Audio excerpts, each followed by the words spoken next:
आपका प्रश्न जो रहा कि राकेश टिकैत ने जो चैलेंज किया है अगेंस्ट बीजेपी, तो निश्चित तौर पे इसमें कहीं कोई शक नहीं। राकेश टिकैत के साथ आज उत्तर प्रदेश के सारे किसान उनके समर्थन में हैं और किसानों के साथ जो नया बिल बनाया गया वो उनके साथ एक छलावा किया जा रहा है उस बिल के माध्यम से।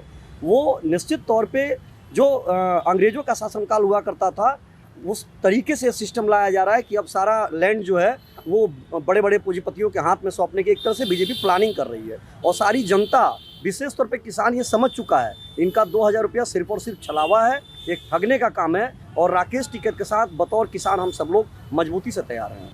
बिल्कुल, आप राकेश टिकैत से सहमत हैं? मैं राकेश टिकैत से बिल्कुल सहमत हूँ। आज जो विपक्ष नहीं कर पा रहा है वो राकेश टिकैत जी कर रहे हैं। टिकैत जी गलत नहीं कह रहे हैं। टिकैत जी लोगों ने ही गलती की थी पहले इनको बनवा के, वरना अगर आपको याद होगा बाई इलेक्शन ये मुजफ्फरनगर से हार गए थे।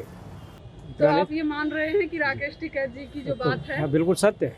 बिल्कुल सच है जी। आप ब्लॉक प्रमुखी का चुनाव कहें या जिला पंचायत अध्यक्ष का चुनाव कहें, ये जो चुनाव होता है ये निश्चित तौर पे पूरे आम जनमानस को, सारे नेताओं को भारत के लोकतंत्र के हिसाब से पता है कि ये डेलीगेट का चुनाव है और ये पैसे का चुनाव है। जिसकी सत्ता होती है, उसकी हनक होती है, उसका चुनाव होता है। आपने देखा होगा कि कई जगह तो बीजेपी के लोगों ने पर्चा दाखिला तक नहीं करने दिया और गेट पे ही लाठियों से मार के सपा के लोगों को, बसपा के लोगों को बाहर कर दिया गया था।